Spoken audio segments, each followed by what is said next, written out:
berzikir. Jika dizikirkan gitu. Berarti ada gurunya yang mengajarkan dia zikir. Itu kata kunci itu dalam bahasa Arab. Surah Al-Anfal ayat 2. Yang hanya orang-orang ahlinya saja yang mengerti kalimat zukiro itu. Jika disebut-sebut namanya, berarti ada yang membimbing untuk menyebut. Pokok kolbunya yang tadi nggak jelas arahnya, langsung bergetar. Wajilat qulubuhum. Bergetarlah kolbunya. Tapi itu awal-awal. Awal jatuh cinta. Lama-lama, ala bidzikrillah tatmainnul qulub. Ketahuilah hanya dengan menyebut nama Allah, kalbu jadi tenang. Tadi bergetar, lama-lama jadi tenang. Hidup pun lebih terasa nyaman. Maka beruntunglah orang yang dapat guru, dapat mursyid yang membimbing dirinya, menggetarkan kalbunya.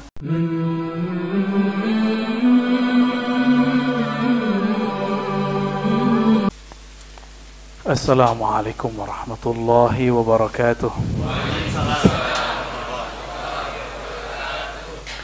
Alhamdulillahilladzi hadana lihadza wa ma kunna linahtadiya laula an hadana Allah. Asyhadu an la ilaha illallah, asyhadu anna Muhammadan abduhu wa rasuluh. Allahumma shalli ala sayyidina Ahmad, sayyidina Muhammad wa ala alihi wal mahdi khalifatihi wa sallim. Amma ba'du. Bapak, saudara, sahabat dimulakan Allah, taraso pulang kampung. Pantunnya aja. Bolehlah ya. Tapi saya walaupun dibesarkan di surau, cuma lidah tergadai ke Jawa dan ke Arab. Jadi mimpi pun bahasa Arab. Ya, mimpi pun saya bahasa Arab, Pak.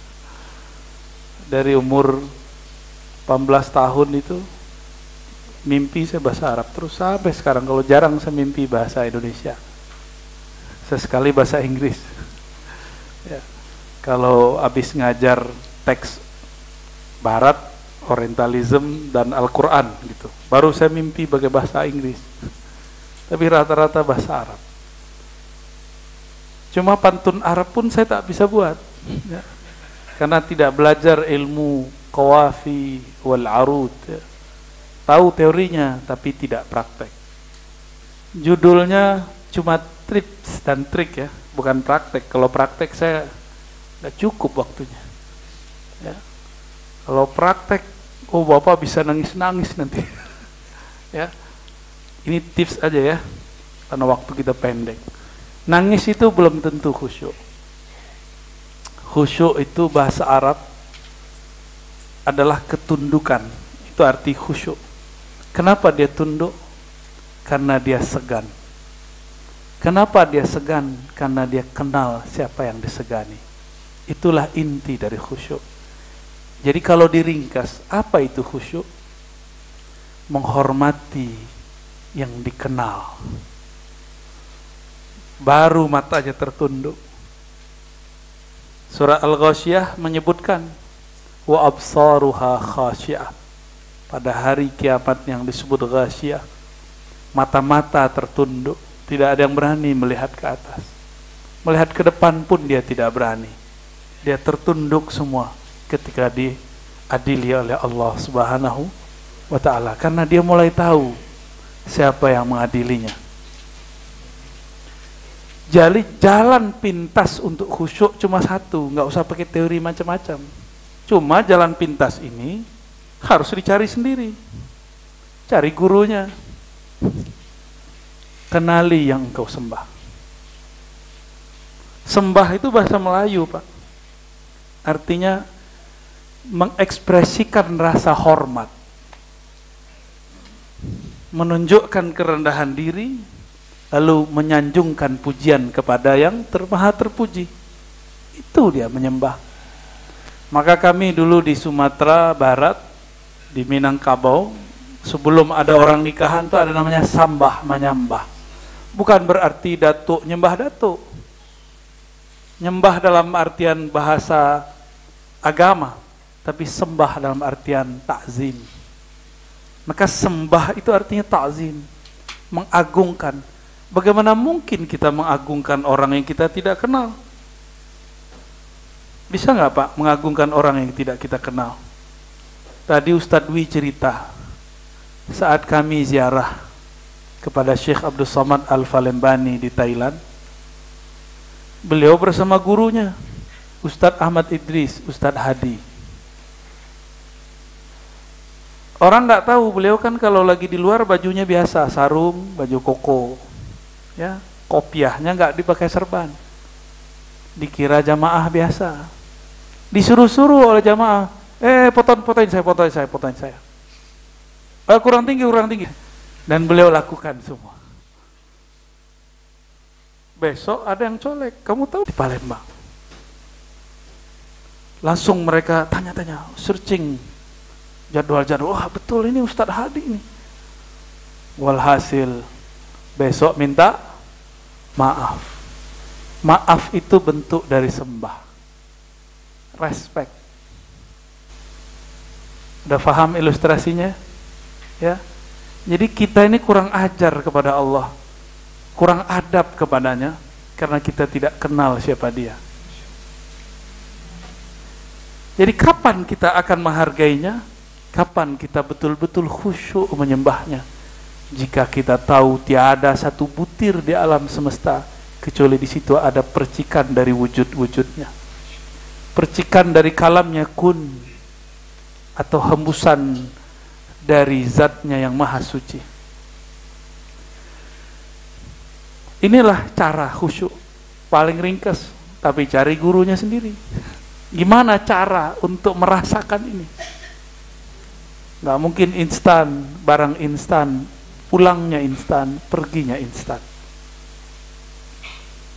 Maka dalam thariqah ahli zikir ada namanya tahapan talqin, bimbingan menanam biji zikrullah, cinta kepada Allah di kalbu murid.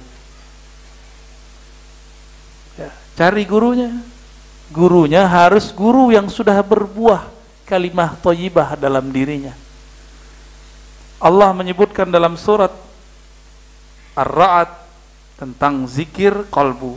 Di surat Ibrahim, kalimah thayyibah disebut dengan syajarah thayyibah. Kalimat zikir itu disebut dengan pohon. Pohon itu kalau tidak dirawat jadi nggak Pak? Kalaupun tumbuhnya tidak jelas buahnya. Tapi jika ada pohon, ditanam, dirawat, dipupuk, buahnya bagus atau tidak? Bagus. Karena tidak pernah menanam, kita biarkan aja biji-biji bertebaran. Coba lihat biji jagung kalau bertebaran, dia tidak dibenamkan ke dalam tanah, dia tetap merasa tinggi. Saya biji jagung. Tumbuhlah dia, akarnya tidak menancap, buahnya pun nanti tidak bagus. Maka kalau ingin menancapkan nama Allah di kalbu, harus menyatakan kepada guru, wahai Tuan Guru, terima aku jadi muridmu. Itulah pembenaman diri. Itulah yang disebut dengan kontrak belajar. Itulah baiat sebenarnya. Tapi baiat hakiki hanya kepada Nabi, atau di akhir zaman kepada Imam Mahdi. Kepada guru, baiat itu berarti kontrak belajar, kita mengaku sebagai murid supaya dia menanam di kalbu kita. Ada caranya Pak menanam itu. Kalau bukan orang yang tidak pernah belajar menanam, hasil tanamannya gimana Pak? Nggak mungkin. Ada anak jurusan pertanian tapi nggak pernah praktek, gimana? Jadi nggak? Lebih sukses orang-orang petani di kampung. Ada orang belajar ilmu kedokteran tapi tidak pernah koas. Dapat izin nggak dia? Nggak dapat izin. Hati-hati juga pentalkin palsu. Ya, mursyid palsu, hati-hati. Ini zaman Nabi mengatakan akan muncul salasuna dajjalun. 30 ini menunjukkan ungkapan banyak. Akan banyak pembohong-pembohong. Sebelum muncul nanti ad-dajjal al-kabir, dajjal yang sebenarnya yang disebut al-masih ad-dajjal. Jamaah yang menekan Allah. Jadi apa jalan pintas untuk khusyuk? Kenali yang disembah. Kalau kita kenalan, yang pertama kita kenali apa? Kenalan nih Pak. Pertama kenalan apa? Nanya duitnya, kerjaannya, nama. Apa langsung alamatnya? Apa langsung? Kamu jomblo apa sendiri? Sama, jomblo sama sendiri. Gak mungkin. Itu sifat. Itu karakter. Itu ciri-ciri. Itu detail. Yang pertama kita kenal adalah nama. Orang yang paling kita respect kalau dia mengenalkan dirinya dulu, baru dia menanya namanya. Saya Fulan, siapakah nama Anda? Siapakah nama Antum? Siapakah nama Bapak? Tapi kalau dia bilang, kamu tahu nggak saya? Kira-kira gimana Pak? Bapak nanya ke saya, Ustaz, Buya, Syekh, Dokter, terserah deh, manggil apa ya? Arazi, tahu nggak siapa saya? Kira-kira saya jawabnya gimana? Emang gue pikirin? Ya, nggak penting. Maka kita datang kepada Allah sebagai hamba, kenalkan diri, ya Allah, ana abduka. Maka memulai mengenal Allah itu, mulai dulu sebut diri kita sebagai hambanya. Maka jalan kepada Allah adalah mengenal. Dari Asmaul Husna yang 99 itu, kita hamba yang mana? Sifat yang mana yang cocok untuk kita? Allah kan satu esa, tapi sifatnya beragam. Kita misalnya nih, hamba yang gampang berbagi, Karim, Abdul Karim. Sering dapat musibah, Abdus Sabur. Nggak ada yang mau pilih kayaknya. Maunya Abdus Syukur ya. Abdus Syukur aja deh gitu. Apa karakter kita yang membuat kita tersentuh kepada Allah? Terkadang Allah ganti-ganti.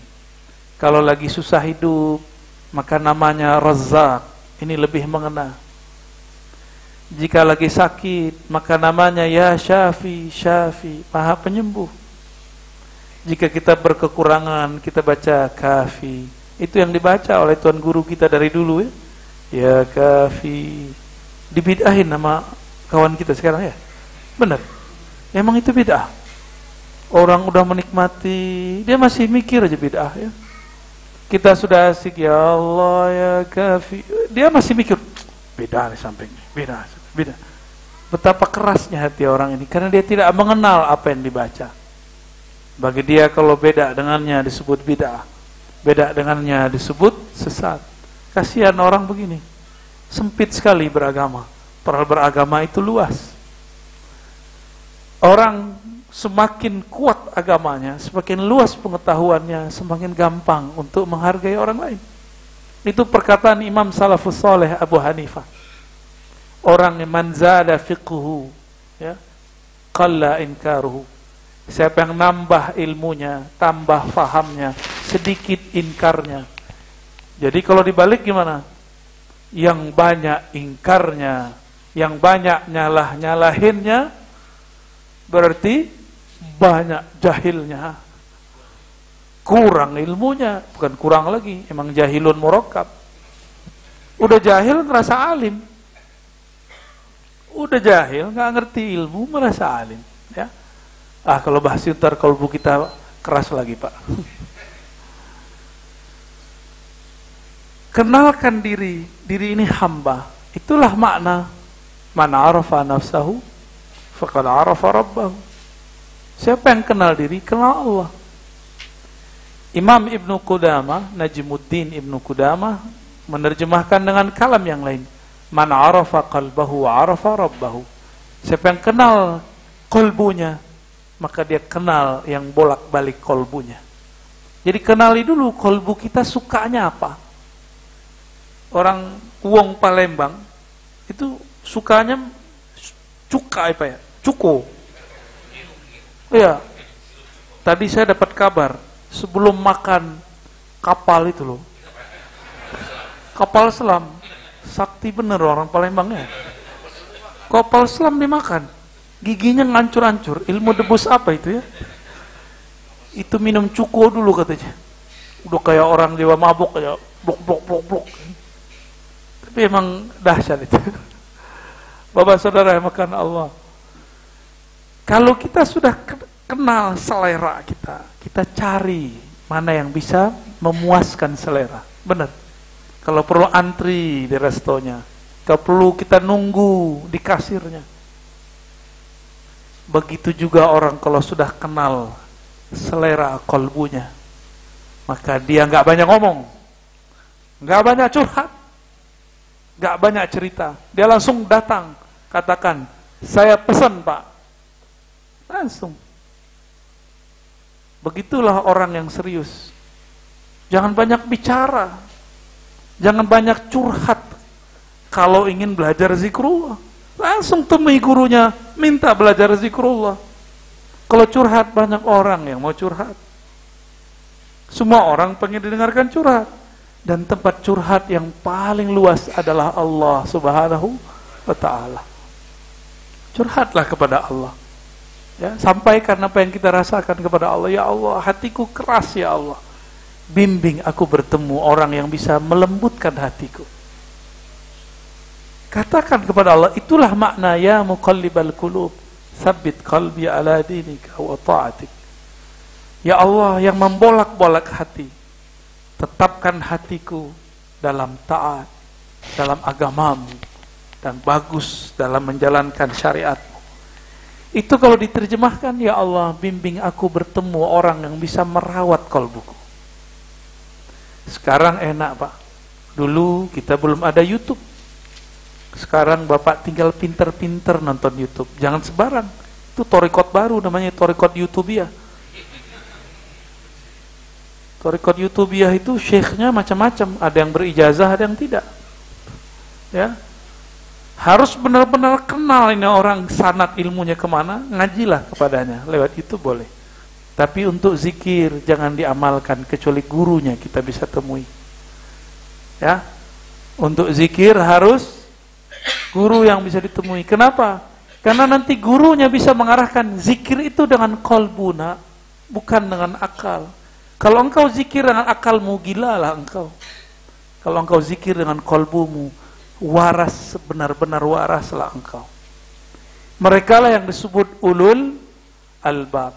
Makanannya akal tafakkur, makanannya kolbu tazakkur. Makanannya akal memperhatikan alam, makanannya kolbu memperhatikan nama-nama yang menciptakan alam. Maka kolbu tempat menyebut namanya. Disinilah Allah menyimpan nama. Kapan Allah menyimpan namanya di kolbu kita? Setiap kali Bapak menyebut nama Allah di dalam kolbu.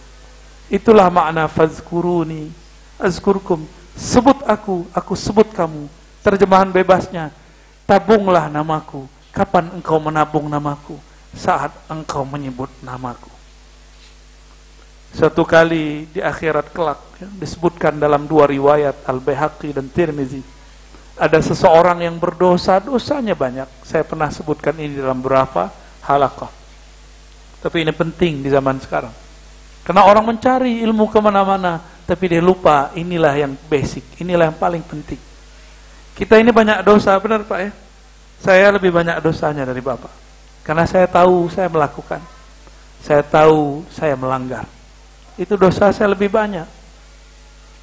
Maka saya malu kalau tangan saya dicium sebenarnya. Saya malu, kenapa ya Rob? Aku tahu aibku di sisimu. Mau nangis Pak sebenarnya dalam hati, walaupun saya tersenyum di wajah, tapi di batin saya sebenarnya menjerit.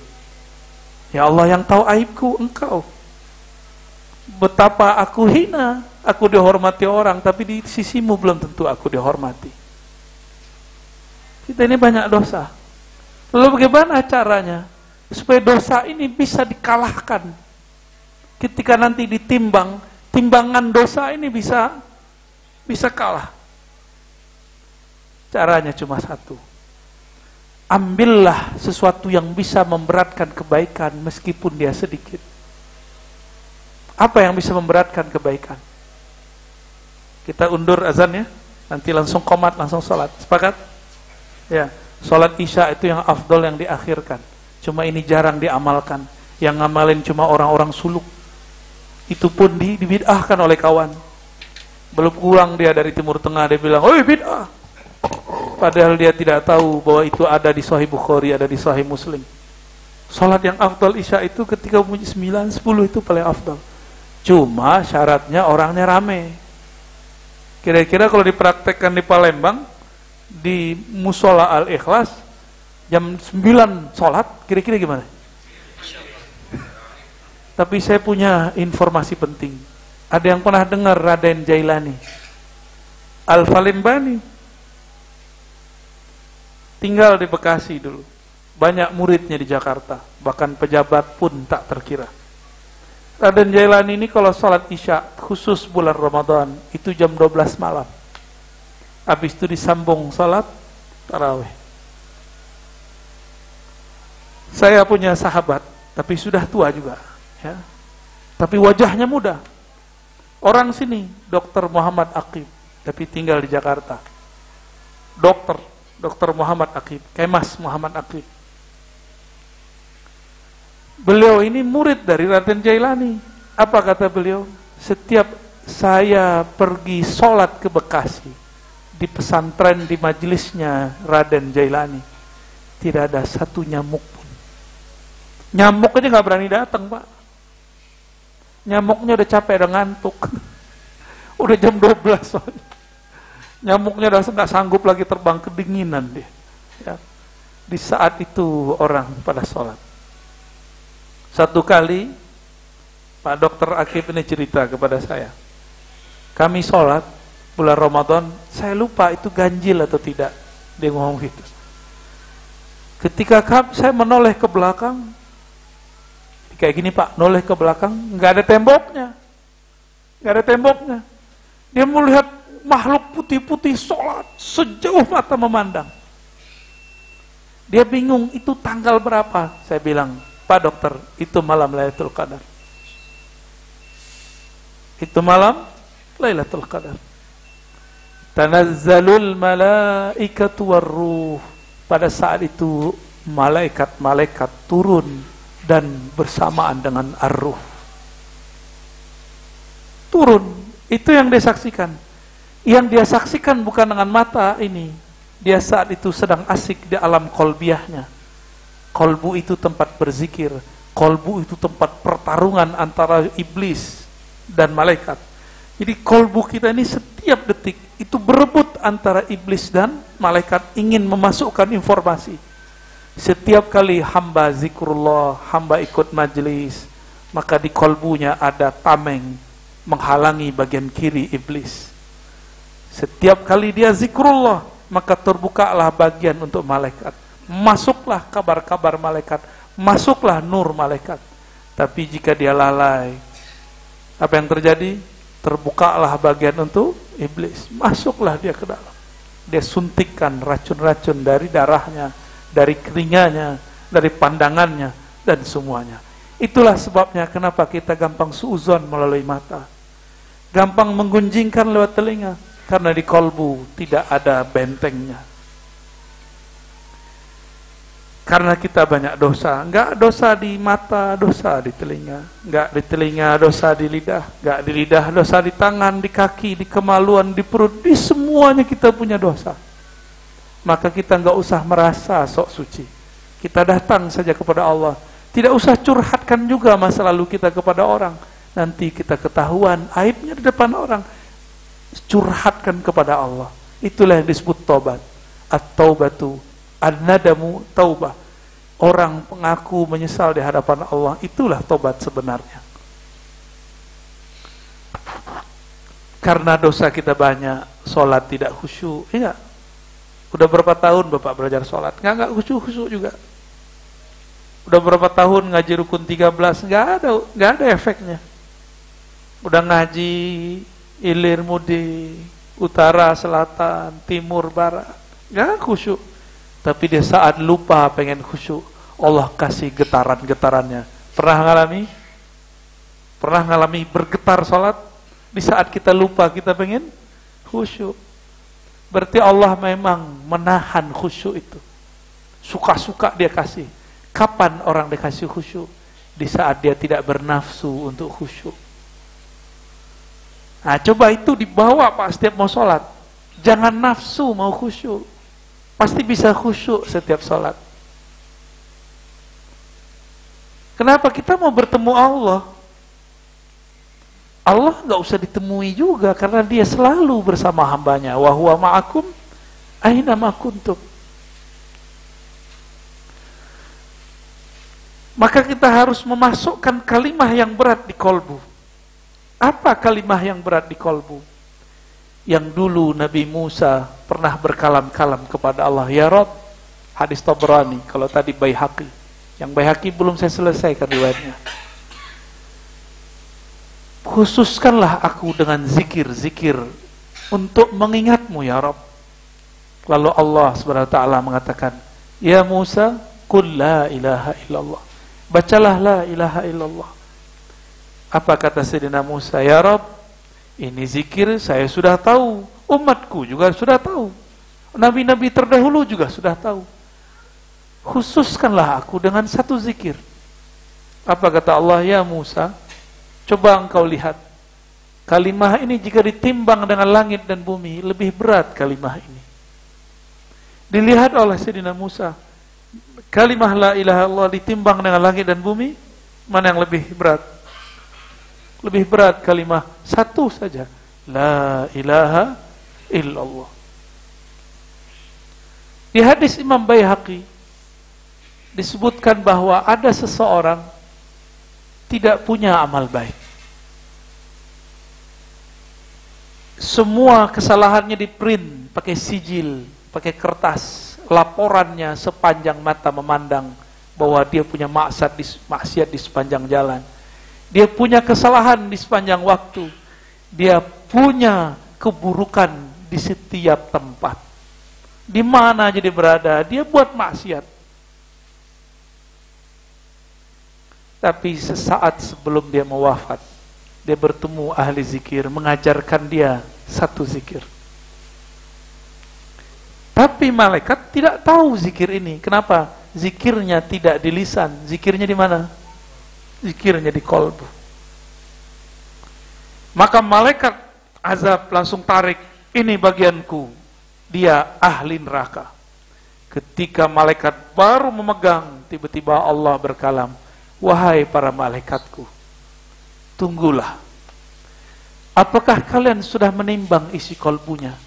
Bukalah dadanya, siapa tahu di kolbunya ada sesuatu kebaikan. Inilah pembedahan dada yang dulu hanya terjadi pada baginda Nabi, sekarang terjadi di alam mahsyar. Dibedahlah itu dada. Ternyata jantungnya berdenyut, yang dibaca nama Allah. Bunyi denyutnya Allah, Allah, Allah.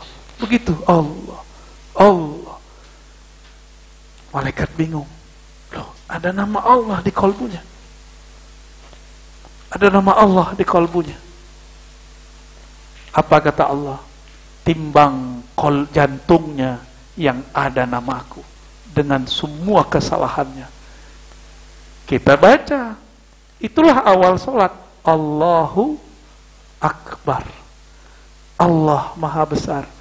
Timbanglah satu kalimah ini dengan semua kesalahan. Habis semua kesalahan. Langsung begini Pak Jadian.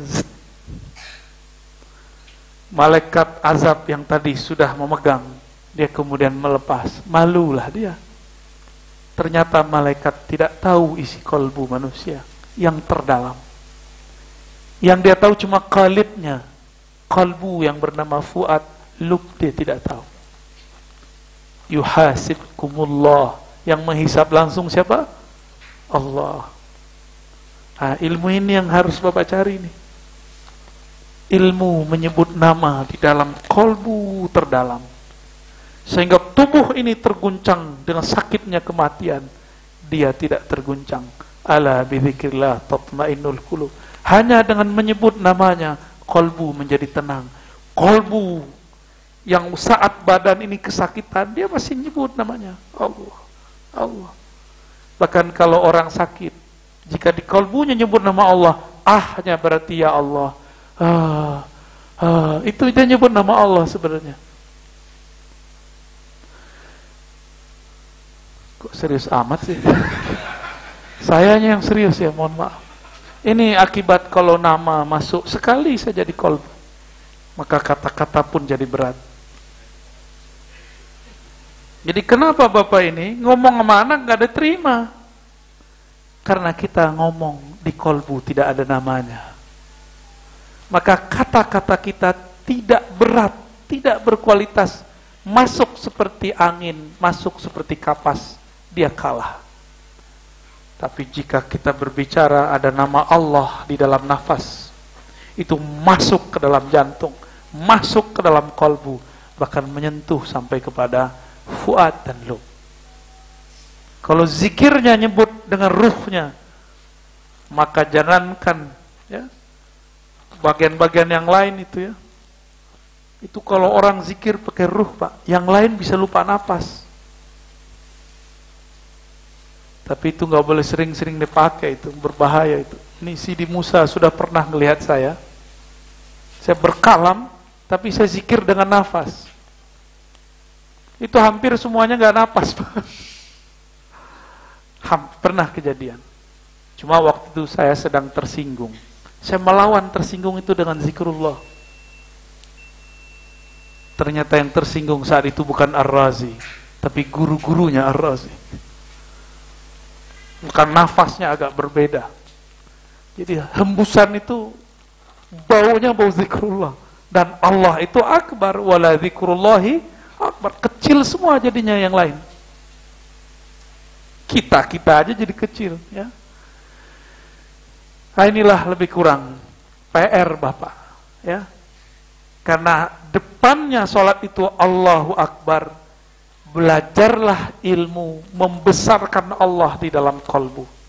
Carilah mursyidnya, carilah gurunya ya. Kok digantung?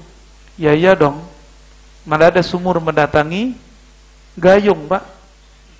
Yang ada orang nyari sumur, kecuali kita buat air bah di laut ya. Banjir rob boleh, ada masanya ntar ya.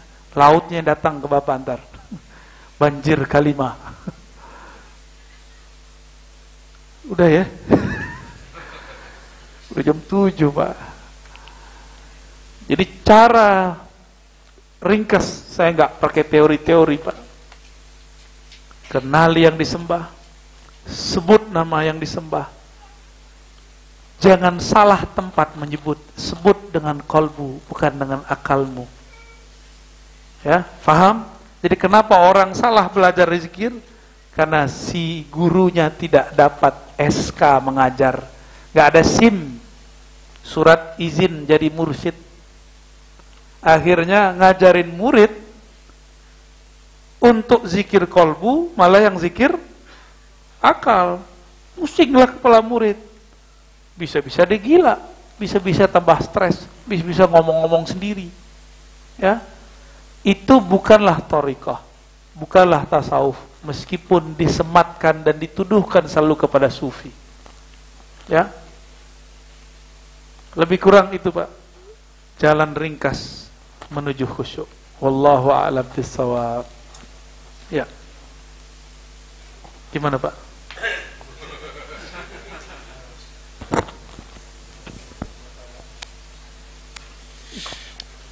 Bapak Ibu yang kami hormati, demikian tadi yang sudah disampaikan Buya kita, Tuan Guru kita Syekh Dr. Ar-Razi Hasim, Bapak, yang sesungguhnya Pak Ustadz, kalau kajian-kajian yang pernah kami dengarkan oleh Pak Ustadz ini merupakan kajian-kajian yang sangat mendalam. Kata-katanya belum pernah kita dengar kadang-kadang dengan ustadz-ustadz yang lainnya. Insya Allah, semoga apa yang disampaikan oleh Pak Ustadz kita akan membekas di hati kita dan akan membawa kita untuk mencari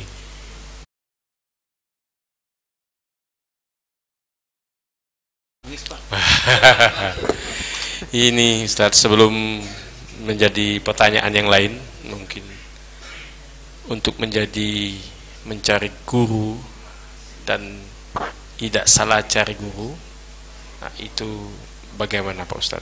Nah itu menjadi, apakah perlu ditanya ke tuan guru yang nak jadi guru nih, apakah sudah punya sanad apa belum? Sudah jadi mursyid belum? Ada punya SIM apa belum Ustaz? Terima kasih. Iya. Bagaimana cara mencari mursyid biar nggak ketemu bullshit? Kalau kita hendak mencari dokter, carilah di rumah sakit. Jangan cari di pasar. Jangan cari di kampung perdukunan. Carinya di mana? Di rumah sakit. Kalau hendak mencari mursyid, carilah di lumbungnya para mursyid. Di mana lumbungnya para mursyid?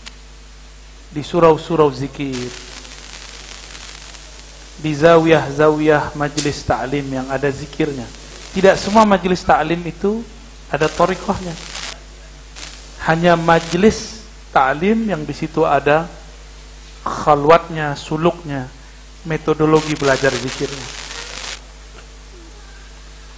Fanzur amman ta'khuzuna dinakum, begitu perintah dari Imam Ibn Sirin. Perhatikan dari mana kamu mengambil ilmu zikirmu, ilmu agamamu. Maka bertanyalah kepada ahlinya jika tidak tahu. Jangan bertanya guru tasawuf kepada anti tasawuf.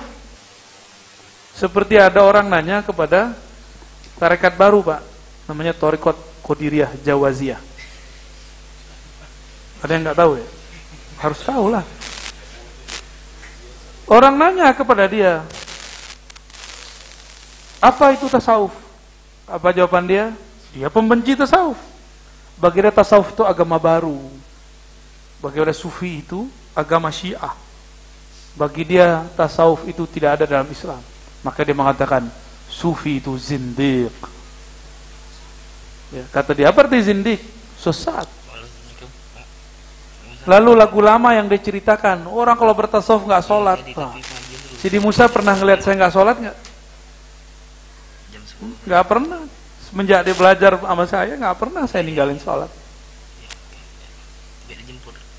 Belajar zikir gila, Sidi Musa. Aneh gila nggak? Ini sekolah di Yaman dia Pak. Ikut orang tempatan Ciputat, gimana ceritanya kan? Jadi ilmu itu di mana aja bisa kita dapat. Ya. Saya dituduh mencaci maki orang tamatan Madinah. Tidak. Beberapa murid dan teman saya ada tamatan Madinah. Saya hanya ingin menjawab tuduhan selama ini bahwa UIN IAIN dituduh sebagai tempat pemurtadan. Itu tidak benar. Saya lulusan sana. Ya. Dan baca hadis saya lebih banyak daripada orang-orang yang tamat di sana. Bukan untuk bersombong, tapi untuk tahadus bin nikmah. Ini harus ditaklik. Karena yang ngomong saya lebih banyak itu iblis Pak. Kecuali Nabi ngomong, aku sayyidu waladi Adam wala fakhar. Boleh cerita nikmat, tapi ujungnya harus disebutkan. Bukan berniat sombong. Mana mungkin orang liberal khatam Sahih Bukhari, ya enggak? Ada enggak? Mungkin nggak kira-kira orang liberal khatam Sahih Muslim? Mungkin nggak? Dia ngaku bermanhaj sunnah. Sahih Bukhari aja nggak khatam kok. Sunnah apaan ya? Arba'in 42 aja belepotan. Ya. Ngaku-ngaku aja iddia namanya. Kita nggak pernah benci orang tamatan mana. Kita cuma mau bilang, karena saya tamatan dalam negeri. Tapi saya kan punya guru banyak dari luar negeri. Tapi kita nggak bangga-banggain juga kok, ya. Dia mengatakan, apaan ente tamatan Ciputat, tamatan UIN. Ya kita harus bela, ada masa kita diem. Ntar nasib adik-adik saya, mahasiswa-mahasiswa yang kuliah di UIN, gimana dong? Ya. Kira-kira begitu Pak, ya. Jadi jangan kemakan isu hoax gitu ya. Kadang-kadang mereka ini mempelintir-pelintir aja. Nah, kalau mau cari dosen, carinya di mana Pak? Di sekolah SD? Enggak, Mau cari dosen ke kampus. Dosen SD mana ada, Pak? Oh, ini dosen pertama ini di SD. Ya. Dosen bau. Kalau mau cari ahli silat, datang ke pusat silat, tempat olahraga Padepokan. Jangan datang ke tempat tari. Lain cerita itu. Nah, kira-kira begitulah. Bertanya kepada ahlinya. Mazhab aja ada 4. Dalam mazhab aja ada aliran-aliran. Dari satu mazhab Syafi'i itu ada aliran-aliran, Pak. Apalagi thariqah. Biasanya iklan kecap, tahu nggak, Pak? Iklan kecap. Ya. Iklan kecap gimana? Kecap dia nomor 1. Nah, biasanya thariqah tuh gitu. Thariqah dia paling tinggi. Ya maklum, namanya orang jualan kecap. Ya. Promosi. Kalau bagi saya bukan thariqah yang paling baik, tapi mursyidnya. Pesantren, sekolah, kurikulum sama. Apa yang bedain? Gurunya apa bangunannya? Kualitas gurunya. Nggak penting mau bangunannya bagus, yang penting gurunya bagus. Sepakat? Ya. Jadi jangan datang ke perdukunan, orang-orang kebatinan, zikirnya mirip, Pak. Kalau kebatinan itu mau bisa ngobatin orang nih zikirnya, amalkan sekian, putih gitu, itu kebatinan tuh. Ini sebenarnya kalau gembleng bagus, tapi sama gurunya, habis digituin dibebasin muridnya sendiri, masuklah dia masuk ke alam-alam yang nggak jelas. Ya gila-gila sendiri. Tapi kalau dia gembleng-gembleng juga, jadi thariqat syifa. Ada juga thariqatnya. Jadi digembleng bener tuh muridnya. Ada juga caranya itu. Jadi apa aja itu ada thariqahnya. Bisa nggak gini, Pak? Saya mengajar di satu sekolah. Siswanya udah datang. Saya buka buku halaman sekian, baca sendiri, belajari sendiri, jawab soal sendiri. Saya pergi. Gitu nggak? Jadi nggak muridnya? Paling tawuran ntar. Itulah yang terjadi, tawuran di kepala orang kebatinan. Maka gila-gila tuh. Kenapa? Karena nggak digembleng. Pemburu ijazah wirid, tapi tidak ditarbiyah, tidak diirsyad. Jadi tolong dibedakan antara tasawuf dengan ilmu kebatinan. Ya, ilmu tasawuf itu ada perangkatnya, ada mursyid, ada murid. Ada kurikulum zikir, ada tarekat, ada sanadnya kepada Rasulullah. Kalau enggak, dia enggak sah. Kalau ada sekolah tuh diakreditasi, ini enggak dapat dia, Pak. Kira-kira begitu ya. Nah, inilah yang memperburuk tarekat sufi. Orang-orang yang tidak bersanad, orang-orang yang pemburu ijazah, tapi kemudian tidak bertanggung jawab terhadap muridnya. Ajar-ajarin tapi tidak dibimbing, ya. Terjawab, Pak? Udah. Kok ada lagi? Lanjut. Baik Bapak Ibu sekalian, sebelum nanti saya beri kesempatan untuk Ustaz, pamit Ustaz, beberapa penanya para jemaah sekalian. Ini Ustaz ada request pertanyaan dari jemaah. Ini agak dalam Ustaz. Bagaimana mempersiapkan bekal terbaik untuk pulang? Nah ini Ustaz. Pulang? Iya, tidak tahu pulang kemana Ustaz. Ada yang rantau nggak di sini? Banyak. Di mana rantau ininya, kampungnya? Lah, di kampung saya juga. Ada niat pulang nggak? Pulang habis maksudnya, bukan pulang singgah. Kalau kita mau niat pulang habis, apa yang kita persiapkan, Mbak? Rumah dulu, ya nggak? Terus apa lagi? Rumah itu butuh apa? Tanah. Untuk beli tanah perlu biaya. Maka kita, karena kita pengen pulang habis, kita nyari duit, pitih. Duit. Kita nyari fulus, Pak. Akhirnya berangkat pagi, pulang sore, bahkan malam pun kita lembur. Karena cita-cita itu. Benar ya? Terus ngapain lagi? Duit udah punya, tanah udah dibeli, rumah udah dibangun di sono.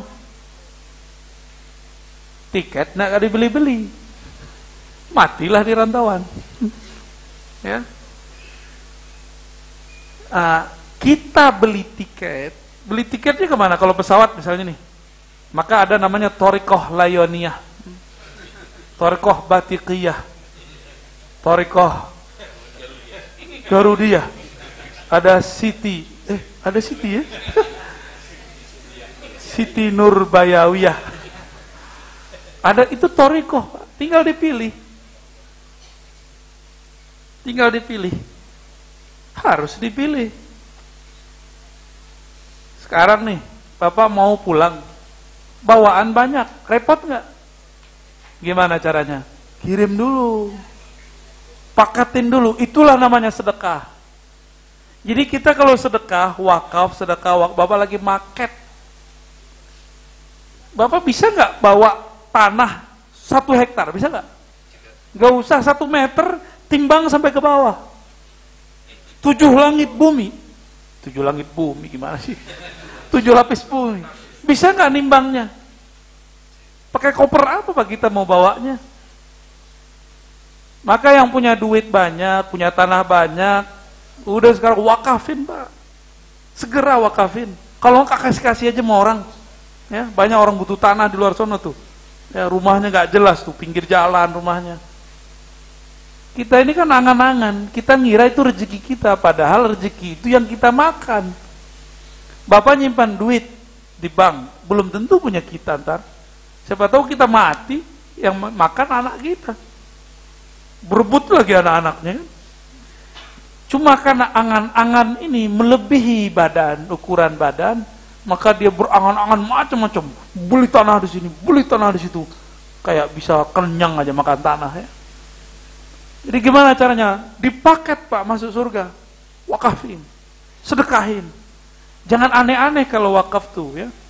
Boleh selektif ke ulama yang lurus, yang ahlus sunnah.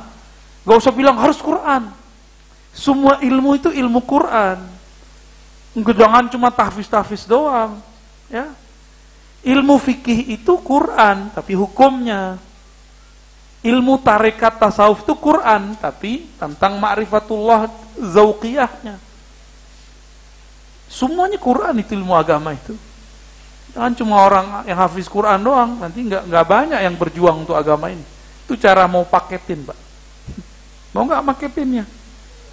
Dipaketlah segera ya. Keburu meninggal nanti gimana cara bawanya tanah sebanyak itu? Pernah dulu Bapak pergi umroh, pergi haji, bawa koper 5, gimana caranya? Repot nggak? Repot Pak. Kawan saya pulang dari Kairo, bawa kitab banyak, dia nggak paket duluan. Terpaksa dia mencari-cari orang yang baik-baik, minta syafaat. Tolong bawain dong. Akhirnya ditimbang menjadi lumayan. Karena dia terlihat wajahnya soleh, selesai juga Pak.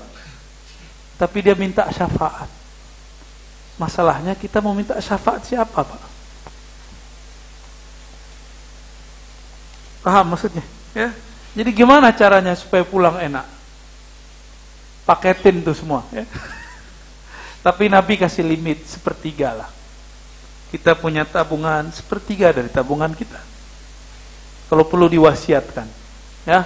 Yang udah nabung dari dulu, udah sampai mohon maaf ubanan, keriputan untuk mencari itu semua, udahlah kasih wasiat. Kalau perlu sekarang ya. Wah, bisa-bisa kesemangatan ntar nih. Bukan ke saya loh Pak ya. Ke siapalah yang ada di Palembang. Ini kan banyak ulama di sini yang sedang berdakwah. Ya. Nggak mesti tanah, duit kalau perlu. Ya. Kalau dulu di zaman-zaman bahala, ya, kiai-kiai itu kan karena transportasi jauh, nggak ada pesawat, susah pulang ke istri, dicariin istri Pak di sana. Kalau sekarang saya ada pesawat Pak, aman. Jadi jangan, nggak usah lah. Modus ya. Baik, terima kasih Pak Ustadz. Selanjutnya kami berikan kesempatan untuk jemaah yang ingin bertanya. Silakan mohon dibantu adik yang baju merah dulu. Yang saya lihat dulu yang angkat tangan duluan Pak Ustaz ya. Lebih adil. Sunnah juga sebelah kanan Ustaz. Oh, kayaknya habis nonton video Pekanbaru. Ya. Bismillahirrahmanirrahim. Assalamualaikum warahmatullahi wabarakatuh. Assalamualaikum warahmatullahi wabarakatuh. Perkenalkan, nama saya Chandra Pak Ustadz. Pada kesempatan kali ini saya ingin bertanya, mungkin lebih ke minta nasihat ya Ustadz ya. Bagaimana cara kita untuk menjaga ketauhidan di era yang penuh fitnah dan huru-hara ini? Terima kasih. Wassalamualaikum warahmatullahi wabarakatuh. Bagus ya, Bang Chandra. Canduraun. Nggak ada yang ngerti tahu ya? Bagaimana cara supaya tauhid kita tidak terjebak? Pertama, pahami dulu tauhid versi akidah ahlus, supaya tidak menuduh orang yang sedang bertauhid musyrik. Contoh, di sebelah orang tawasul dituduh sama dia syirik, ya enggak? Orang ngambil berkah, baik berkah orang soleh ataupun bayang hidup ataupun wafat, dianggap nyembah kubur. Karena manhaj su'uzon, manhaj buruk sangka. Padahal tabarruk itu ada di Sahih Bukhari, ada di Sahih Muslim, ada di semua kitab hadis dan mutawatir. Ingkar terhadapnya bisa kufur. Itu bahaya tuh. Mengingkari hadis-hadis tabarruk bisa kufur. Ngambil berkah. Bisa kufur, Pak. Itu riwayatnya jelas. Karena pelakunya sendiri ada Rasulullah dan para sahabat-sahabat. Kalau kita mengkufurkan, mensyirikkan tabarruk, maka kita telah menganggap Nabi membolehkan syirik, sahabat pelaku syirik. Bahaya nggak tuh? Bahaya. Jadi harus paham tauhid versi akidah ahlus sunnah yang diriwayatkan oleh 2 imam besar atau 3 imam besar, Imam Tahawi, Imam Asy'ari, Imam Maturidi, yang sudah terkumpul dalam ajaran Imam Asy'ari. Yang dulu kita pernah belajar sifat 20, itu baru belajar sifatnya, belum belajar yang lain. Ya. Lalu gimana caranya? Tauhid lawannya syirik. Syirik ini 2 aja. Hafalin ya. Syirik fil ibadah. Syirik dalam menyembah. Ngambil berkah bukan menyembah, tawasul bukan menyembah. Maka tawasul tabarruk dengan orang soleh bukanlah bagian dari syirik. Melawan tauhid ya. Aman? Oke. Terus yang kedua, syirik fil aqidah, dalam aqidah. Apa syirik fil aqidah? Meyakini ada kekuatan sebanding dengan Allah. Meyakini bahwa ada di alam semesta ini satu biji zarah saja tercipta atau ada atau terjadi bukan campur tangan Allah. Itu musyrik fil aqidah. Ya. Bisa bedain? Kalau musyrik fil ibadah tuh kayak nyembah pohon, nyembah gunung, nyembah matahari. Itu maksudnya. 2 aja, jadi sederhana. Syirik tuh jangan diperlebar, dia segede itu aja. 2 itu aja. Ya. Gampang kan? Jadi kalau ngelihat ada orang cium tangan guru, syirik gak? Enggak. Hatta orang-orang Yahudi masuk Islam cium kaki Nabi. Kira-kira gimana? Syirik gak? Bukan sujud, dia cium kaki Nabi. Karena ada orang kirim video ke saya, orang cium kaki Syekh Nazim. Itu salah satu ulama ahli tasawuf di Turki. Apa kata mereka? Ini bukti sufi penyembah Syekh. Su'uzzan. Seperti dulu iblis su'uzzan kepada para malaikat yang sujud kepada Adam. Ya. Jadi ilmu itu memang su'uzzan. Jadi dalaman mereka kayaknya iblis. Ya. Su'uzzan terus sama orang. Nauzubillah min dzalik ya. Nah, nanti ke depan Bapak, jangan kira kajian ini bisa meredam mereka, enggak. Ke depan akan tambah parah. Ya. Ke depan hujatan-hujatan terhadap Ahlus Sunnah akan lebih terbuka. Saya tidak masalah dihujat dalam masalah itu. Tapi kadang-kadang mereka kurang ajar menghujat kepada ulama-ulama kita terdahulu. Mereka sudah mulai ngomong loh Pak, NU, Muhammadiyah itu sesat. Mereka sudah mulai ngomong tasawuf itu agama sendiri. Itu sama dengan memurtadkan kita, benar nggak? Dan orang Palembang nggak boleh diam, ya. Harus kembali menghidupkan kajian-kajian yang dulu dihidupkan oleh murid-murid Syekh Abdul Somad Al-Falembani. Hidupkan lagi itu. Dulu para sufi itu ahli hadis. Para sufi itu mengajar kitab-kitab sunnah, mengajar kitab-kitab tauhid. Semoga nanti kembali lagi. Saya lihat harapan itu banyak. Kenapa? Karena banyak pesantren-pesantren di sini, murid-murid dari Saadah, para habaib, para masyayikh. Semoga kebangkitan itu muncul kembali. Amin ya rabbal alamin. Sampai jam berapa? Oh, masih ada. Yang penting kata Pak Dwi apa gitu. Ya. Wong Palembang tidak boleh diam. Kita serang pakai roket sama kapal selam. Baik Bapak Ibu sekalian, selanjutnya kita akan kembali sampaikan kepada jemaah yang ingin bertanya, kami persilakan. Bapak ini yang pakai kacamata, tolong silakan. Bismillahirrahmanirrahim. Assalamualaikum warahmatullahi wabarakatuh. Kalau ini apa? Belajar ada gurunya.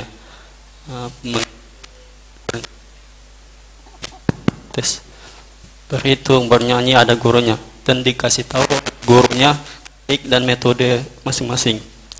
Saya ingin tahu Buya tentang cara berzikir sehingga tidak hanya kata-kata, yaitu seperti hadis berkata, senikmat-nikmatnya zikir adalah la ilaha illallah.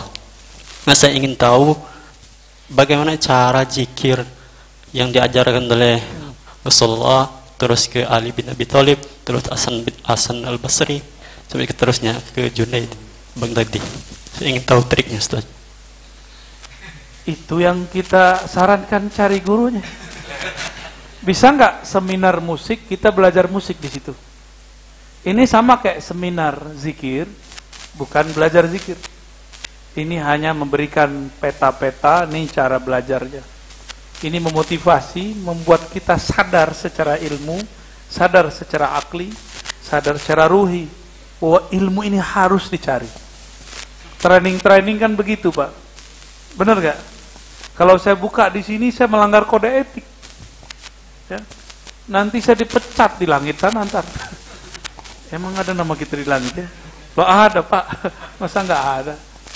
Orang-orang yang nyebut nama Allah di bumi disebut namanya di langit. Tapi ada caranya. Nah, carilah orang-orang ahli zikir ini.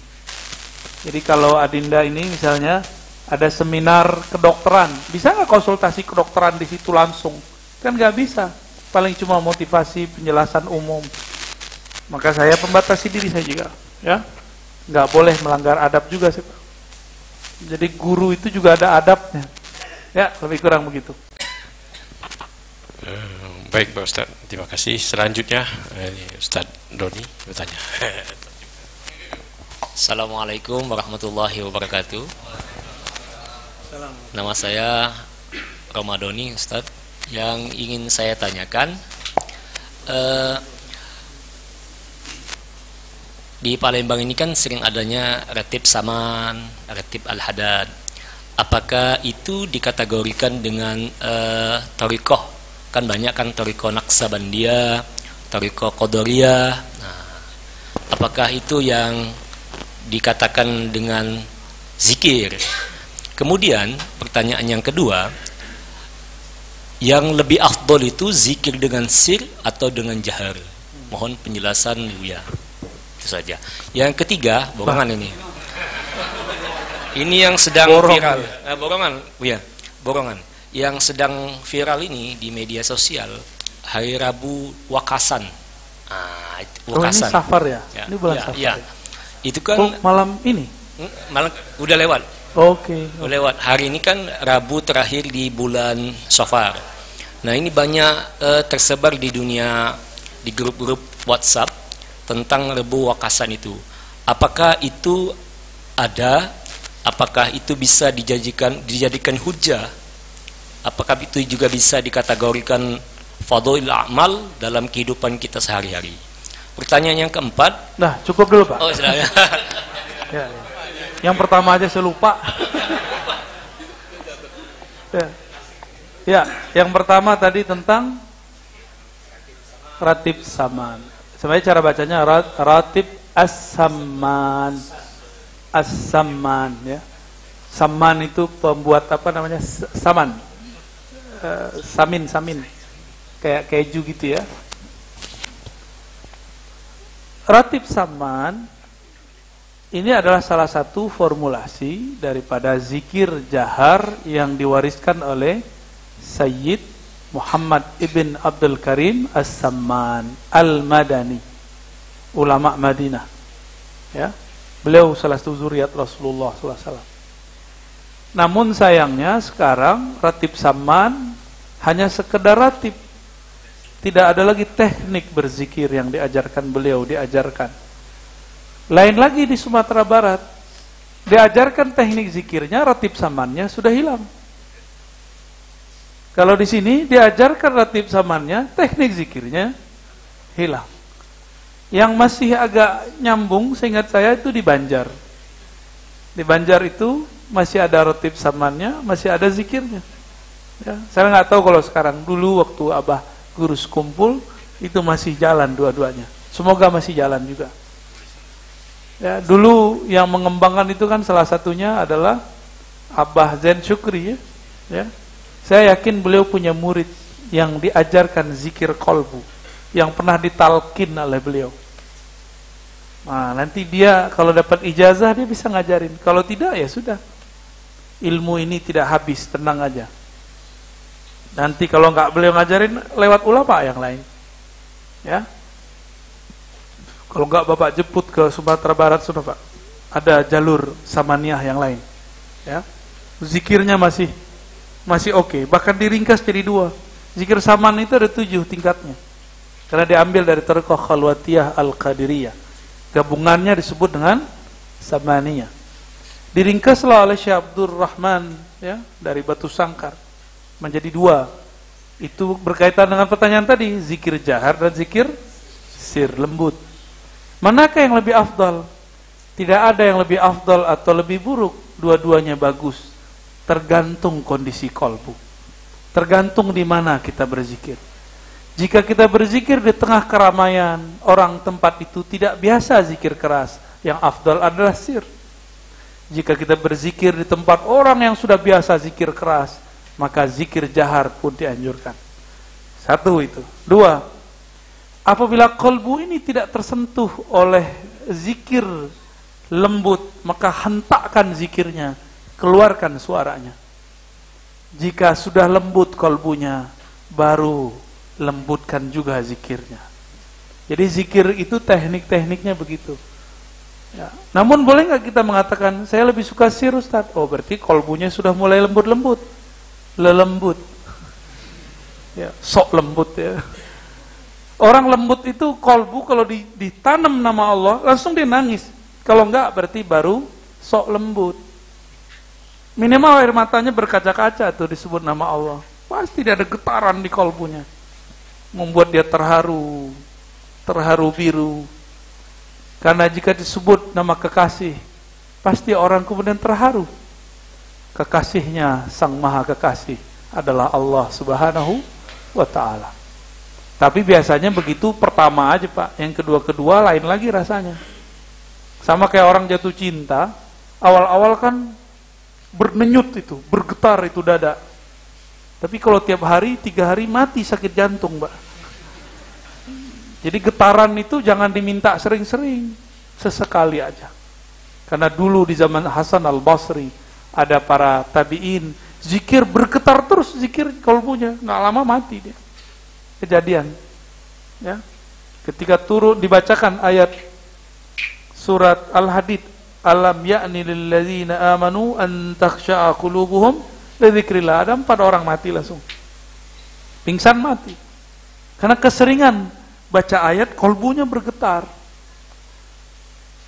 Makanya ada zikir kolbu bergetar ala iza zukirallah wajilat kulubum. Zukira itu awal orang belajar zikir. Jika dizikirkan gitu, berarti ada gurunya yang mengajarkan dia zikir. Itu kata kunci itu dalam bahasa Arab. Surah Al-Anfal ayat 2. Yang hanya orang-orang ahlinya saja yang mengerti kalimat zukira itu. Jika disebut-sebut namanya, berarti ada yang membimbing untuk menyebut.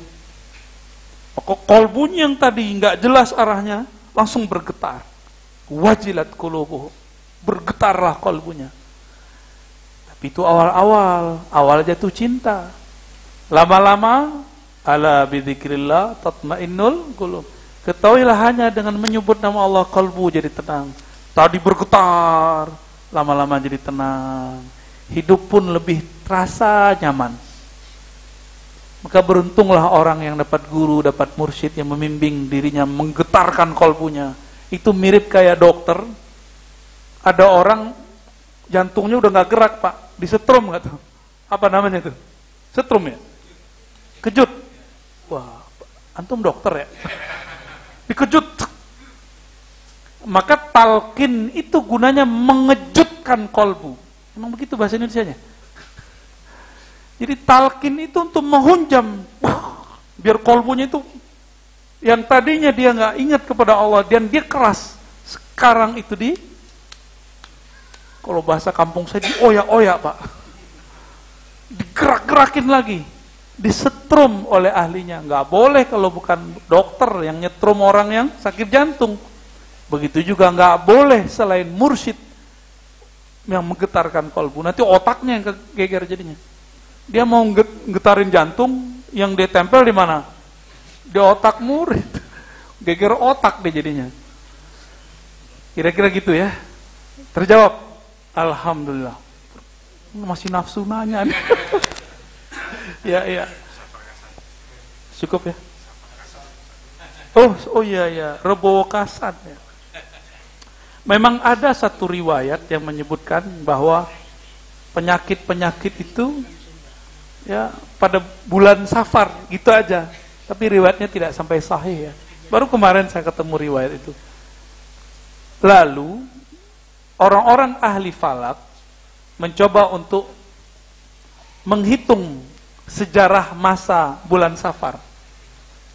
Betulkah ada wabah turun di bulan Safar? Sebagian ahli falak menemukan betul adanya. Lalu sebagian mereka itu ada yang ulama, mereka buatlah doa tolak bala. Bernamalah sholat Rebo Kasan gitu ya.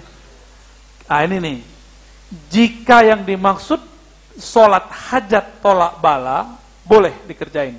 Tapi kalau yang dimaksud Rebo Kasan sholat baru yang tidak pernah diajarkan Nabi, itu nggak boleh dikerjain. Jadi niatnya dibenerin. Niatnya apa? Sholat hajat tolak bala, itu boleh. Kapan aja boleh, nggak mesti nunggu Rebo Kasan. Kira-kira begitu ya.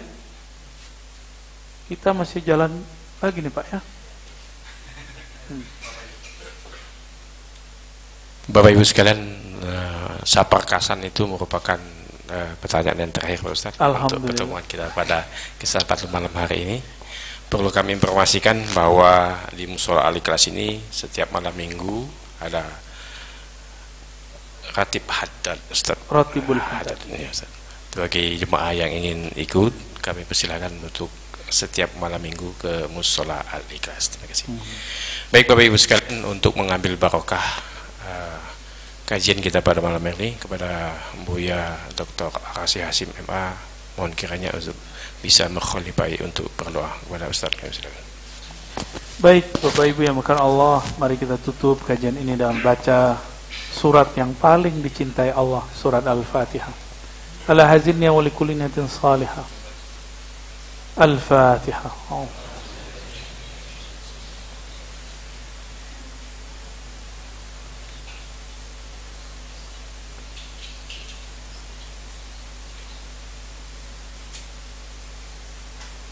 Allahumma ya Rahman wa Rahim, ya Karim, ya Azim. Wahai yang maha azim, yang maha agung, Izinkan kalbu kami merasakan keagungan-Mu ya Allah. Izinkan kalbu kami mencicipi kalimah-kalimah-Mu ya Allah. Izinkan ruh kami memandang kepada keindahan-Mu ya Allah. Izinkan diri kami ini mendapatkan syafaat bantuan dari Nabi-Mu ya Allah. Izinkan kami mencium tangannya di surga-Mu ya Allah. Izinkan kami ya Allah membantu orang-orang yang juga tergadaikan nasibnya di dunia dan di akhirat ini ya Allah, berkat syafaat Nabi-Mu ya Allah. Allahumma salli ala Sayyidina Muhammad.